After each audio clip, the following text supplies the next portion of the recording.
자, 이번 시간은 이제 실무 수행. 자, 교재 261페이지 우리가 지금 TAT 2급의 본문에서 매입과 관련된 점표 입력을 하고 있는데요. 지난 시간부터 매입과 관련해서 새로운 유형의 연습이 지금 많이 되고 있습니다. 그래서 지난 시간에는 우리가 공제받지 못할 매입세액에 관한 것 중에 안분계산, 공통매입세액의 안분계산이 새로 우리가 공부한 내용이었고요. 자, 이번 시간에는 우리가 번호로 12번 부동산 임대사업자의 부가가치세 신고. 부동산 임대사업자의 부가가치세 신고도 1년에 3번 정도는 나오는 것 같습니다. 그러니까 1년에 시험이 한 8번 있으면은 뭐 거의 절반 가까이 서너 번은 이 문제가 나오더라는 얘기니까 출제 비중이 출제 빈도가 꽤 있는 그런 과제예요.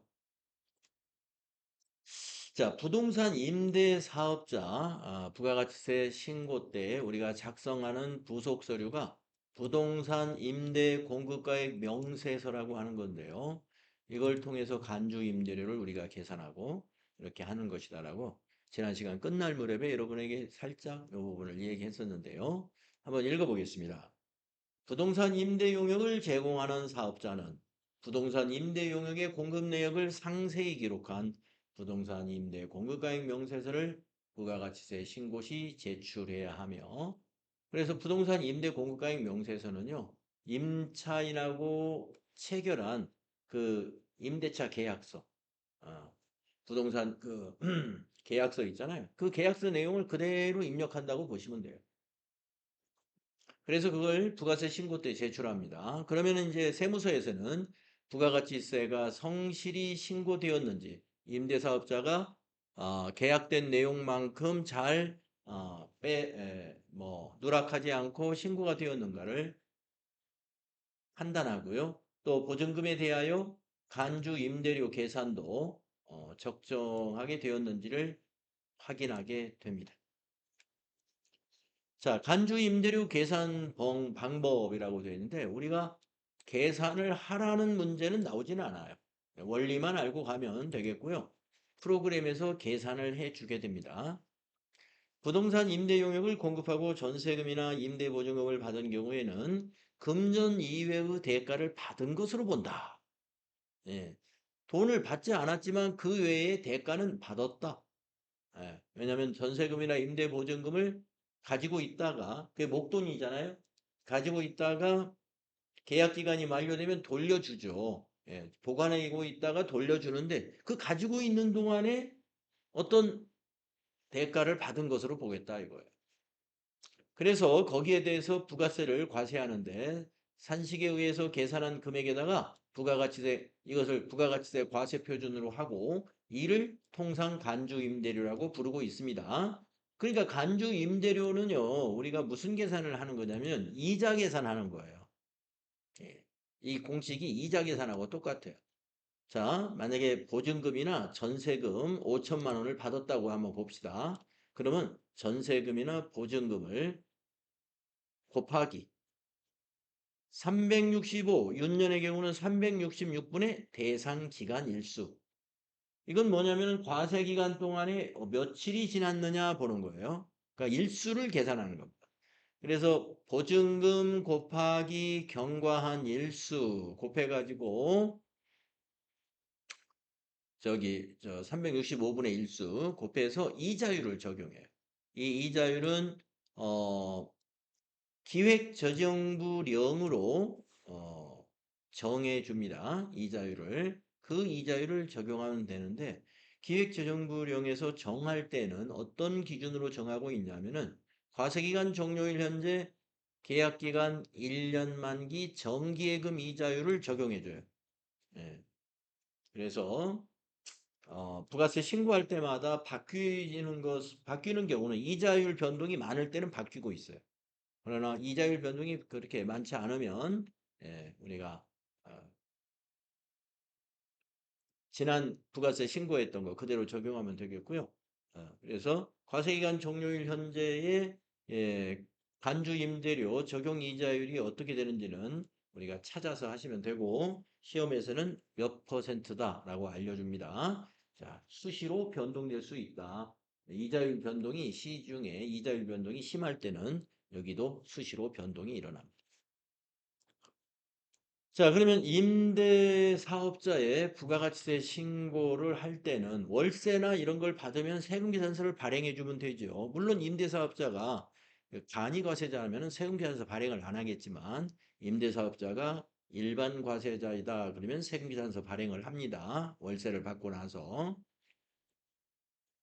그리고 간주 임대료는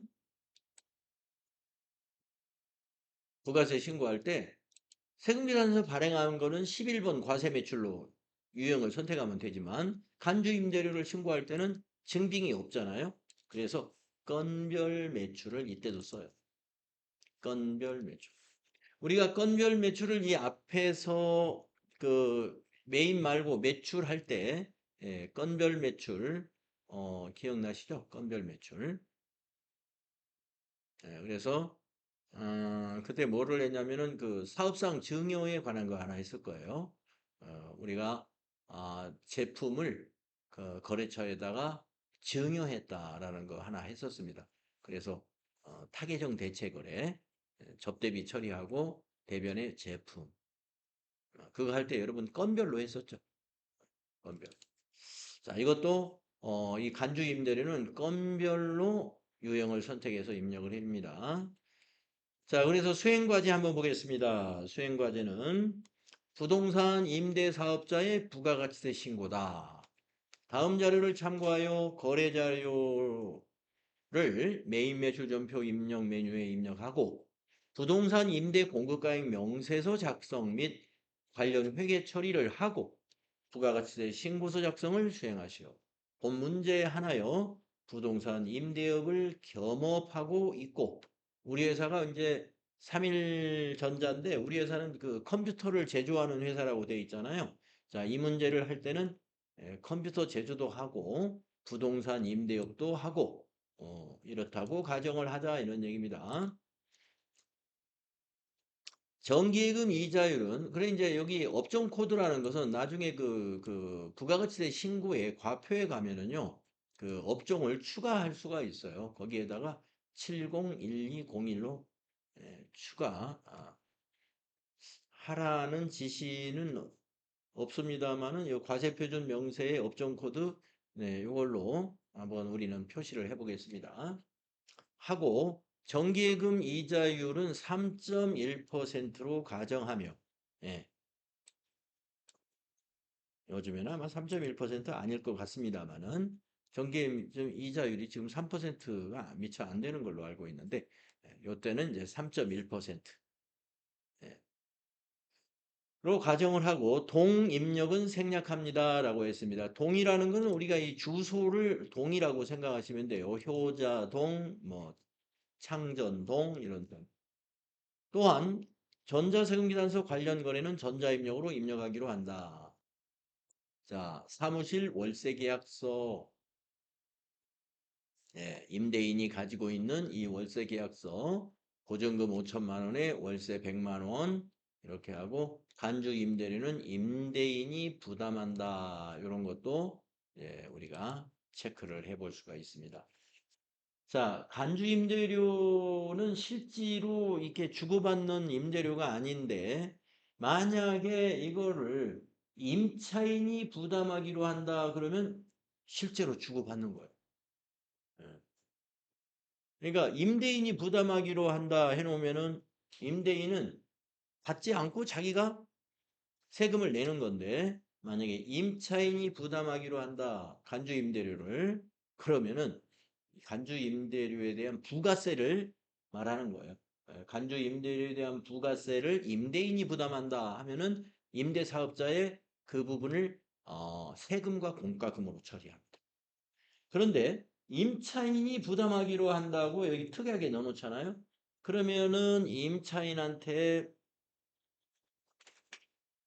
보증금 5천만 원에 대해서 이자 부담의 10% 이거를 매번 예, 임대인이 알려줘야 되겠죠.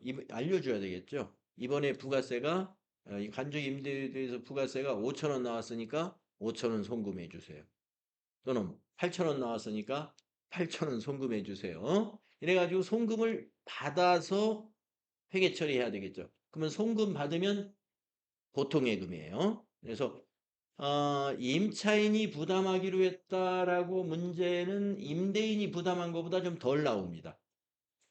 예.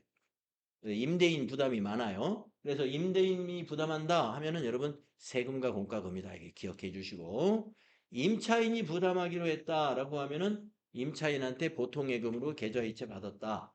이렇게 나올 거예요. 그럼 보통예금이고 현금으로 받았다. 설명에 나오면 현금. 이렇게 하시면 된다는 거.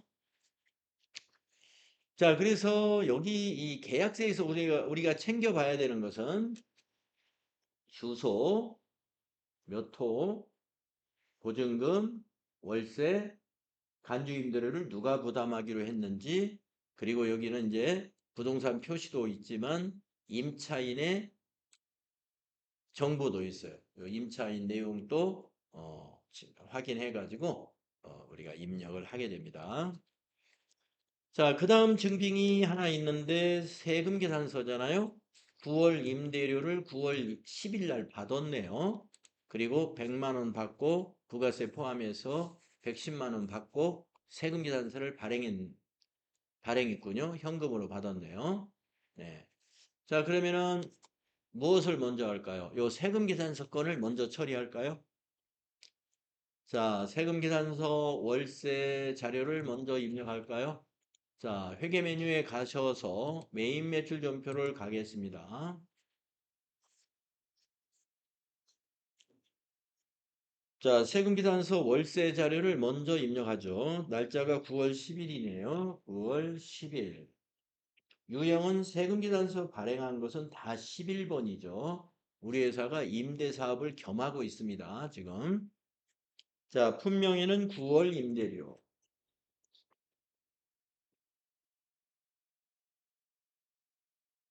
공급가액에는 100만 원. 거래처는 공급받는 자 기흥성.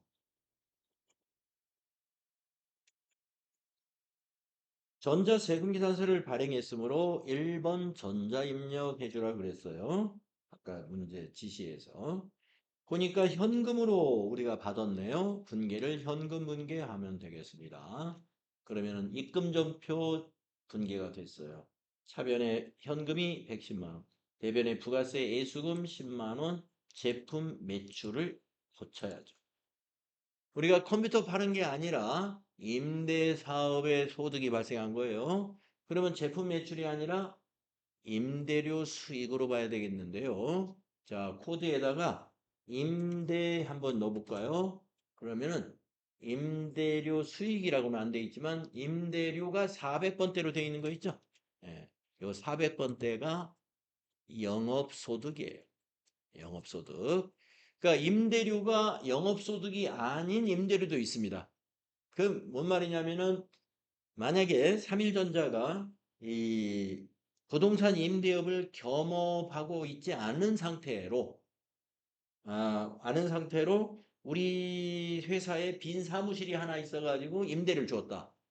그때 임대료는 400번대 임대료가 아니라 900번대 임대료를 써야 돼요.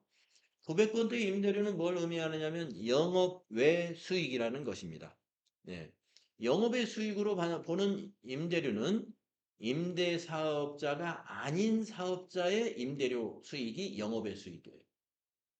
그런데 우리 회사는 임대 사업을 겸한 사업자잖아요. 그러니까 영업 수익으로 신고하는 거죠. 411 확인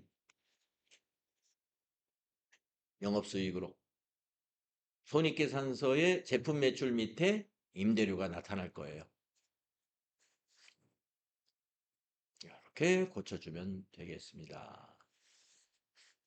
자, 그러면 세금계산서 건은 이렇게 해서 부가세 신고가 이루어지면 되겠고, 다음 간주 임대료건 부동산 임대 공급가액 명세서에서 작성을 해야 됩니다. 자, 그러면 전체 메뉴에 가보시면은요. 회계라는 메뉴에 가보시면 여기 부속 서류 중에 부동산 임대 공급가액 명세서라는 메뉴가 중간 좀 약간 밑에 있죠. 클릭하시고. 네, 부동산 임대 공급가액 명세서는 과세 기간별로 작성합니다. 그래서 이번에 신고가 이게 지금 9월달 월세건임하고 같이 신고하는 거니까 7월부터 9월이죠. 이게 예정 과세 기간이 되겠습니다. 그래서 기간을 7월부터 9월로 기간을 입력하시고요. 저기 적용 이자율을 확인해 보겠습니다. 3. 아까 지시에서 1%로 가정한다 그랬어요. 3.1%로 되어 있네요. 3.100. 만약에 이게 고쳐야 된다면 어디를 눌러서 고쳐야 되느냐 하면은요. 저기 위에 보시면 이거 있죠. 이자율. 이걸 눌러요. 그래가지고 여기다가 문제에서 제시한 이자율을 입력하는 거예요. 그리고 적용해 주면 됩니다. 자, 우리는 고치지 않아도 여러분도 3.1로 돼 있나요? 고치지 않아요. 자, 그러면 이제 여기 상호, 층수, 호수 이거는 여기서 상호는 아까 기흥성이죠. 거기 월세계약서 밑에 임차인의 상호를 넣는 거예요. 주식회사 기흥성. 짜장면집 이름 같아. 층수 2층이네요. 건물이 2층. 호수 205죠. 205. 이런 식으로 넣어줍니다.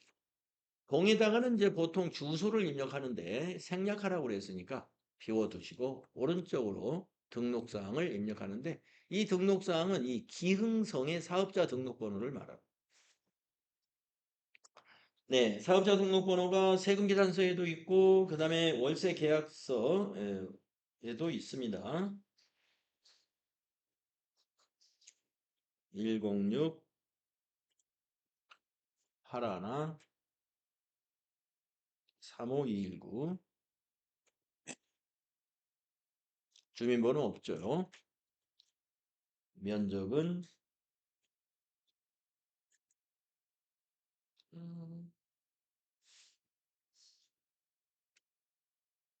82. 네. 용도에다가는 사무실이네요. 그 계약서 보고 쓰게 됩니다. 그 다음에 계약 내용에도 계약서를 보고 임대 기간을 입력합니다. 예, 계약서를 보시게 되면은 제3조에 제4조에 나오는군요. 예, 제4조에 위 부동산의 임차 기간은 25년 9월 1일부터 25년 그냥 25년 9월 1일부터 12개월로 한다 이렇게 되어 있네요. 자, 그러면 2025년 09 01 그러면 9월 달에 9월 1일 날 계약했으면 9월 30일까지면은 이제 한 달 지난 거네요.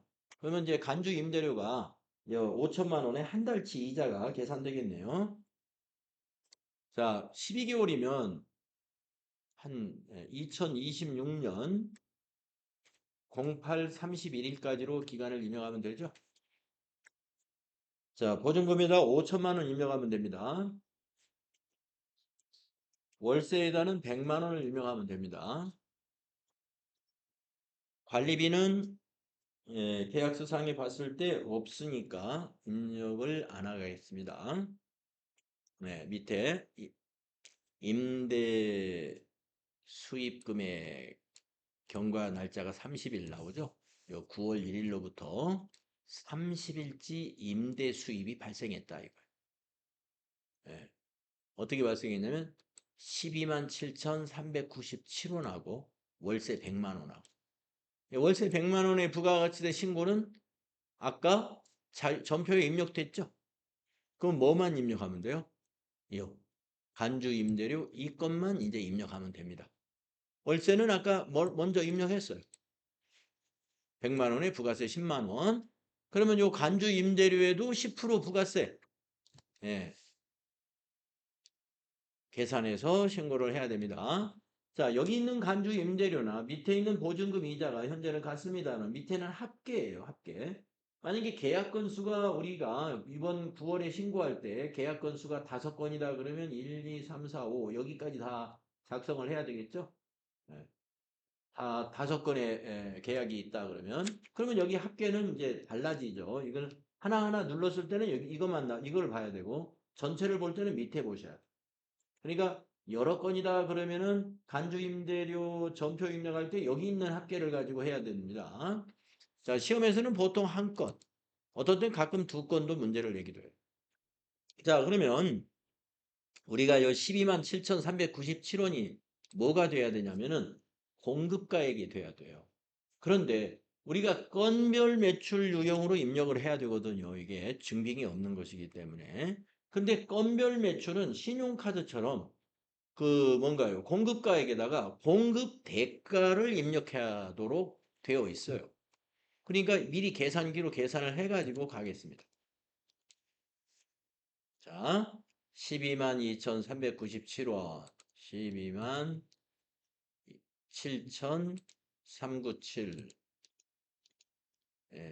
127397이죠. 여기 보증금 이자 간주 임대료가 거기다가 곱하기 1.1 하면은 부가세 포함한 금액이 나와요. 예. 공급가액에다가 1.1을 곱하면 합계가 나온다 이 말이죠. 는 하면은 140, 136을 계산할 수가 있습니다. 소수 이하는 버리시면 돼요. 0.7은 버리시고 140, 136을 메모를 딱 해두는 거예요. 이 숫자를. 이거를 공급가액에다가 좀 이따 입력을 해야 됩니다. 그래야 공급가액이 127397로 처리가 돼요. 입력할 때는 140, 136을 입력해야 돼요. 우리 카드 거래의 입력 방식하고 같아요. 건별 유형이. 그래서 여기서 이제 미리 계산을 해가지고 메모해가지고 가는 겁니다. 메모하셨죠? 자, 이제 간주 임대료 부가세 신고를 반영하겠습니다. 자, 메인 매출전표 가세요.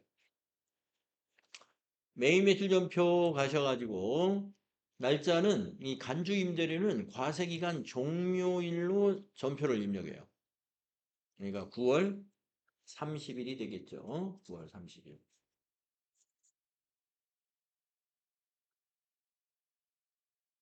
9월 30일로 해주시고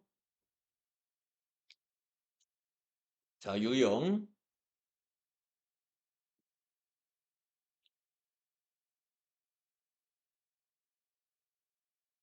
유형은 건별 매출로 해야 된다고 그랬죠? 14번. 건별 매출. 분명에다가는 간주 임대료라고 해주면 돼요.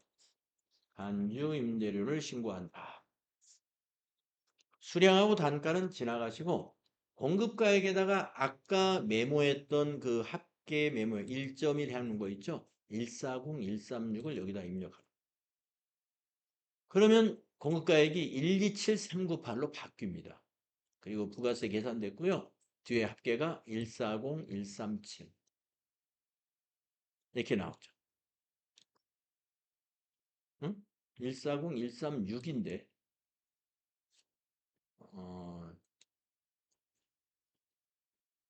140, 136 네. 네. 140, 136 하면은 뒤에 합계가 140, 136 나오고 공급가액은 127397 그리고 부가세가 10% 12739 이렇게 나왔겠죠. 네, 잘 확인하시고 거래처가 있는 것이냐 이 거래는 실제로 거래가 아니에요. 간주 거래니까 이거 거래처들 증빙의 거래처는 없는 거예요. 증빙 자체가 없는 거니까 분계는 혼합으로 하게 됩니다. 3번 혼합. 자, 여기에서 우리가 이제 분계를 잘 해내야 되는데요. 간주 임대료는 공급가액에 대한 회계 처리는 하지 않고 부가세 요거에 대한 회계 처리만 해야 됩니다. 간주 임대료는 회계 처리할 사항이 아니에요.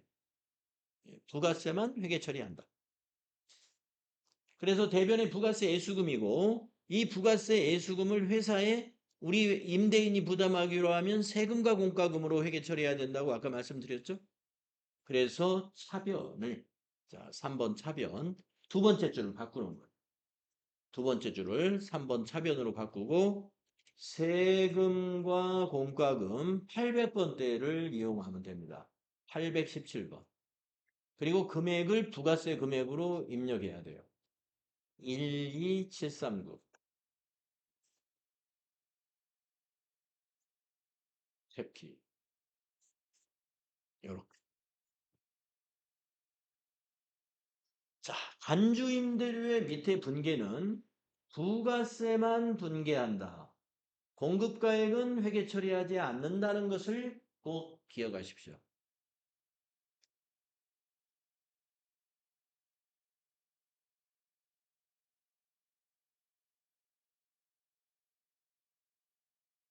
공급가액은 회계 처리할 사항이 아니에요. 왜냐하면 이게 실제로 있는 거래가 아니에요. 그래서 우리 회사에서 요 공급가액에 대한 뭐 차변, 대변 회계 처리할 사항이 없는 거예요. 근데 부가세는 어떻게 해요? 우리 납부를 해야 되거든요. 부가가치 세법에 의해서 이걸 납부해야 돼요.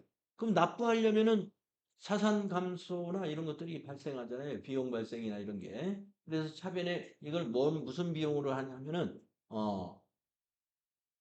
세금과 공과금으로 비용 처리해요. 그리고 대변에 아직 세금을 내지 않았으니까 부가세 예수금으로 잡아놨다가 나중에 납부할 때 부가세 예수금이 차변에 가서 없어지는 거죠. 네.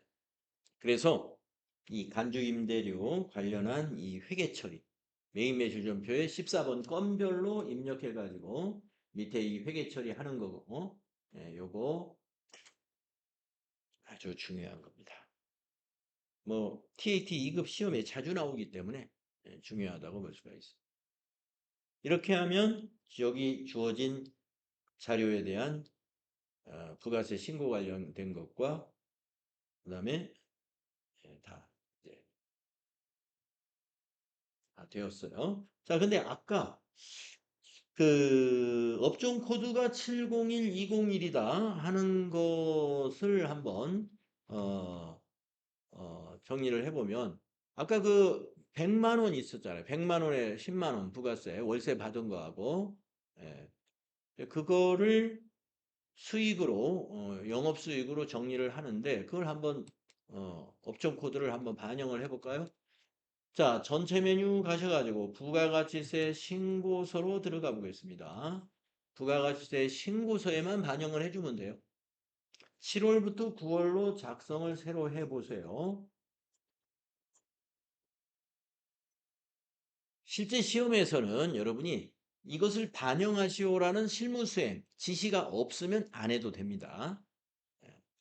안 해도 되는데 여기서는 앞에 업종 코드 이런 거 지시라고 생각하고 한번 가보도록 하겠습니다. 자, 우리가 세금비단서 발행한 100만 원은 여기 1번에 반영이 됐겠죠. 그리고 간주 임대료는 어디에 반영됐을까요? 기타 과세 여기 4번에 반영이 돼 있습니다. 다른 거하고 지금 합쳐져 있어요. 자, 이제 과표를 눌러보세요. 위에 있는 과표를 눌러보시고 여기 기타에 지금 100만 원 있고 간주 임대료는 여기에 들어와 있지 않네요. 예. 그러면 여기 기타에 이 코드 있죠. 이 코드. 예, 기타의 이 코드를 701201로 여기다 코드를 입력해 보세요. 701201. 그러면 기타가 부동산 업으로 바뀌죠. 그리고 여기가 100만 원이 아니라 100만 원이 아니라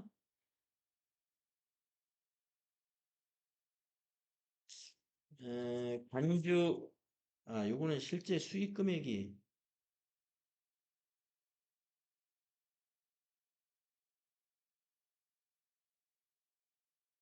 아까 전표에서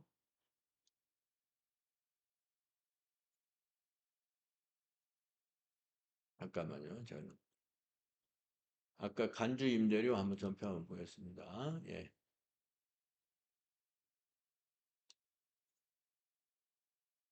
요 간주 임대료의 공급가액이 있죠. 127397 여기 보시면은 예,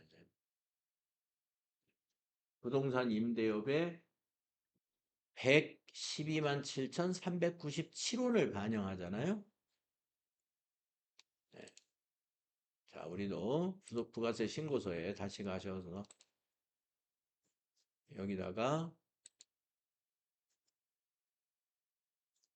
새로 숫자를 입력합니다. 112만 7,397원. 네, 여기다 넣어주고요. 그러면 12만 7,397원이 어디로 들어갔느냐? 수익금액 제외 이 속에 들어가 있어요. 이걸 또 고쳐줘야 되겠네요. 여기서 12만 7,397원을 빼야 되니까 수익금액 제외를 1,150만 원으로 고치면 됩니다. 1,150만 원. 예, 이 부분은 이렇게 수동으로 고쳐줘야 돼요.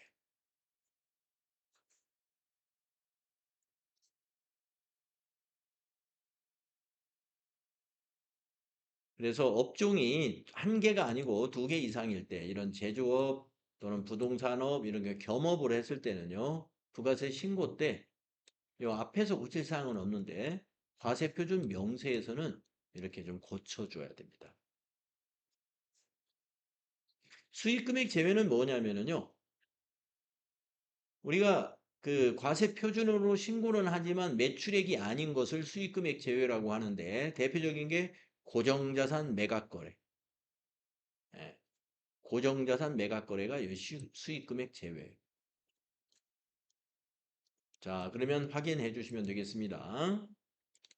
예, 근데 우리가 기출문제를 이렇게 봤을 때 과세 표준의 이 종목 코드 이걸 반영하라고 지시하는 문제는 별로 못 봤어요. 네, 우리가 이 문제 여기 연습에서는 앞부분에서 이렇게 과세표준 명세의 업종 코드를 701201로 하고라고 되어 있어서 이걸 우리가 반영을 해줬습니다. 부가세 신고서의 과표가 과세표준이에요. 거기에 가서 고쳐주시면 됩니다. 자, 어때요? 한 번 해보셨기 때문에, 예, 지금 좀 어려웠을 겁니다. 자, 수행과제 풀이를 보게 되면은, 자, 먼저 여기서도 9월 10일 날 세금계산서를 먼저 입력했죠? 11번 과세로, 예, 현금 분계 이렇게 했습니다. 그리고 임대료가 400번대 임대료 수익으로 봤고요. 그 다음에 부동산 임대 공급가액 명세서에 가가지고 우리가 이자율 3.1% 맞는지 확인해서 만약에 틀리면 요 이자율 단추 눌러서 고친다는 것도 알았고 그 다음에 이제 여기 기흥성 상호하고 층수 호수 오른쪽에 등록사항 임대기간 그리고 보증금하고 월세 여기다 입력했죠. 그랬더니 이게 계산이 다 됐죠. 예. 그래서 이 부동산업에 관련된 이번 과세기간의 과세표준이 112만 7,397원이 되는 거죠. 이걸 아까 우리가 과표에다가 적용했던 거예요. 그리고 요 12만 7,397원에 1.1을 곱해가지고 간주 임대료에 대한 전표 입력을 9월 30일 날짜로 이렇게 입력했었죠. 유형을 14번 건별로 해가지고. 건별 매출로. 그쵸? 자, 그리고 공급가액에다가 아까 곱하기 1.1 한 금액을 입력하면 이렇게 나오죠. 그리고 분계는 혼합으로 해서 이 공급가액은 반영을 안 하죠. 분계할 때. 이 부가세만 회계 처리했었어요. 그래서 대변의 부가세 예수금은 그대로 두고 그 밑에 줄에 제품 매출을 차변으로 바꾼 다음에 제품 매출을 세금과 공과금 800번대로 고쳐가지고 요 대변의 부가세 예수금하고 똑같은 숫자를 넣어줬죠. 네, 여기까지. 그리고 부가세 신고서에 가서 우리가 업종 코드 요거 기타를 업종 코드를 반영했죠.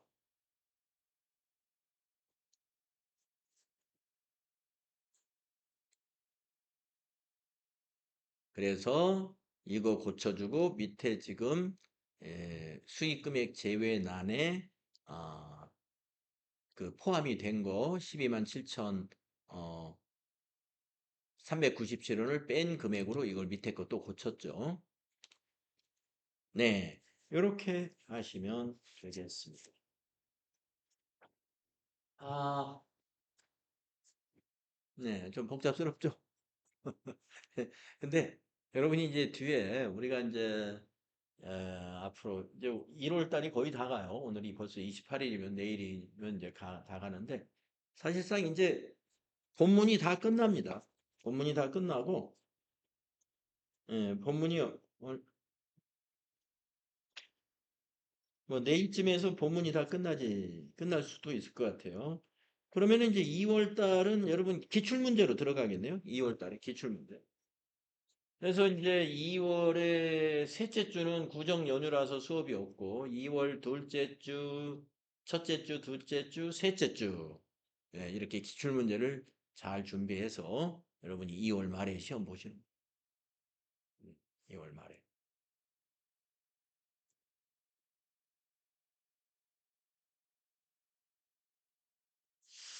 자, 그다음에 이제 264쪽이네요.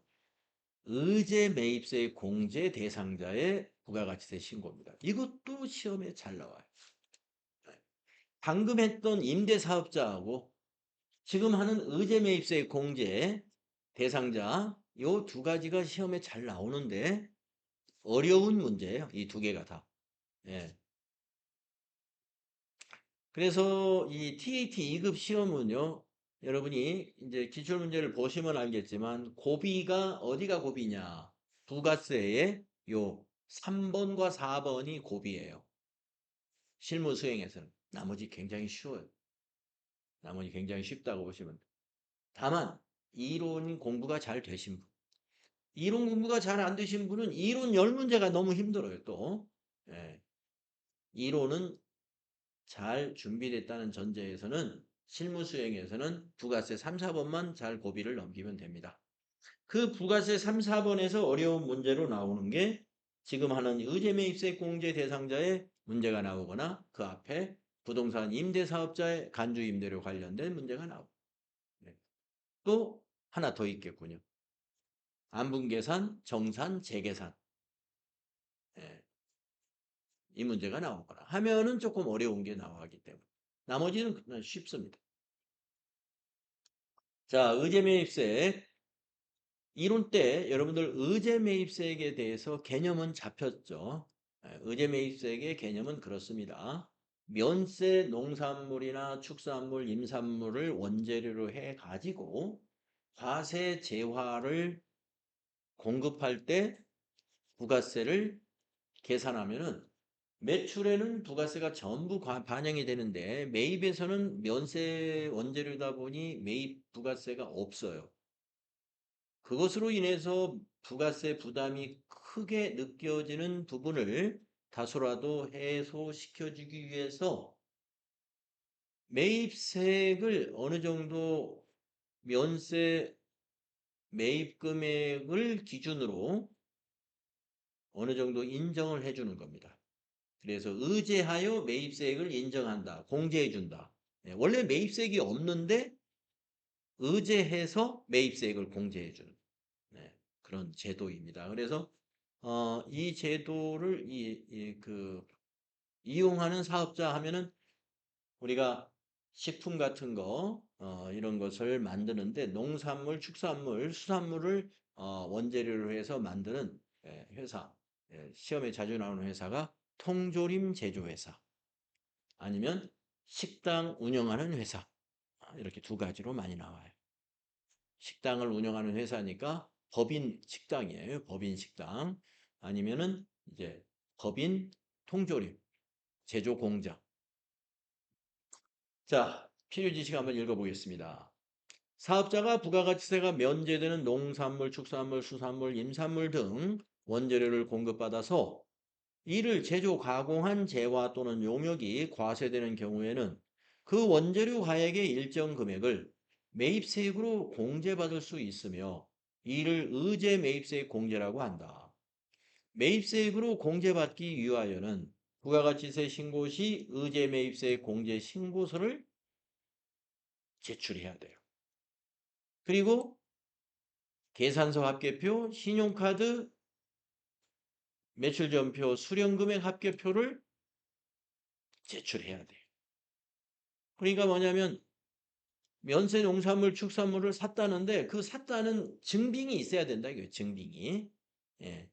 그냥 뭐 내가 쌀 얼마 샀어요. 이렇게 그냥 금액만 신고서에 의제매입세 신고서에다가 그 내용만 작성하면 안 되고 쌀을 하나로 마트에서 샀으면 하나로 마트가 발행한 계산서가 있어요. 쌀 계산서. 아니면 신용카드로 샀으면 신용카드 전표가 있어요. 현금으로 샀으면 현금 영수증이 있어야 된다. 예, 적격 증빙을 반드시 요구합니다. 자, 일반 전표 입력, 메인 매출 전표 입력에서 해당 계정의 적요번호 6번. 예, 의제매입세 공제를 받기 위해서는 원재료에다가 원재료의 적요 코드를 6번이라고 꼭 넣어줘야 됩니다. 넣지 않으면 수동으로 작성을 하는 번거로움이 있으니까 전표 작성할 때 원재료에 적요 6번을 넣어줘요.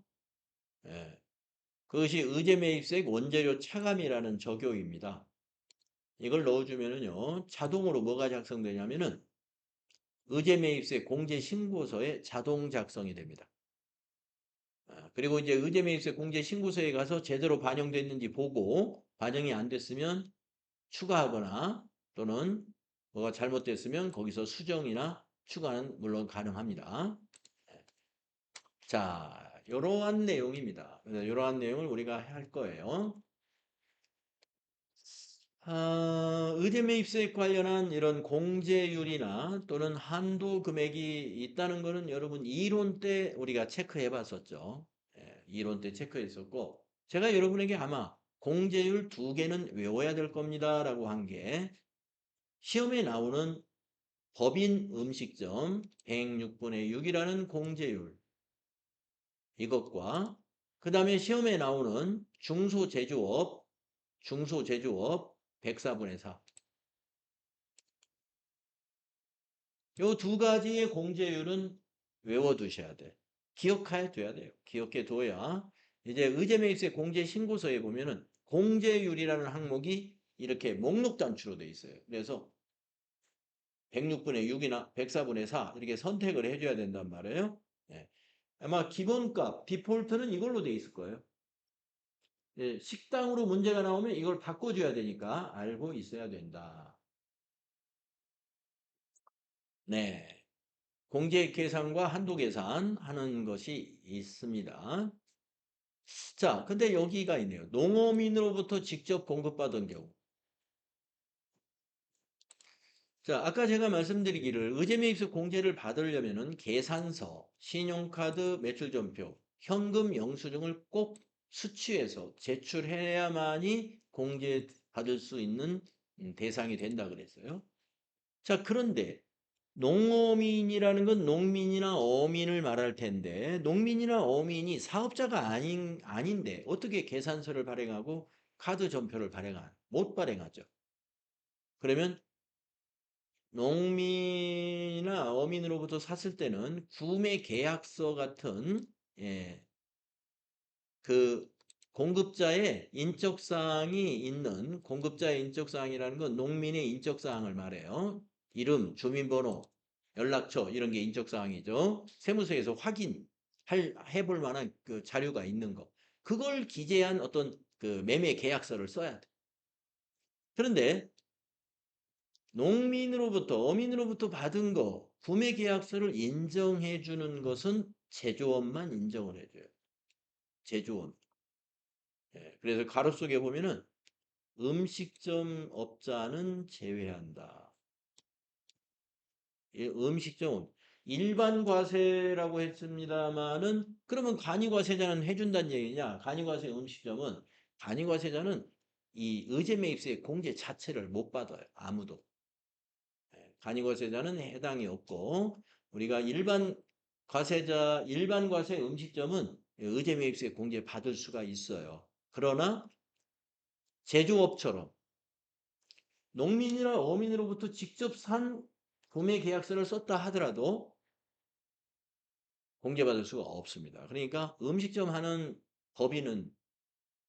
법인이나 뭐 개인도 받을 수는 있습니다. 개인 음식점은 108분의 8인데 개인 음식점의 일반 과세자는요. 의제매입세 공제를 받기 위해서는 예, 농민으로부터 사면은 해당이 안 됩니다. 그러니까 사업자로부터 반드시 사야 돼요. 사업자로부터. 그래야지 증빙을 제대로 갖출 수 있고요. 법인은 농업인으로부터 직접 사도 이것만 갖추면 됩니다. 이런 차이가 있다. 어, 그래서 이제 우리가 이제 알아야 될 지식을 정리했고요. 요거 수행과제 하는데 좀 이건 좀 진지하게 천천히 잘 해야 되니까 쉬는 시간을 갖고 다음 시간에 수행을 해보도록 하겠습니다.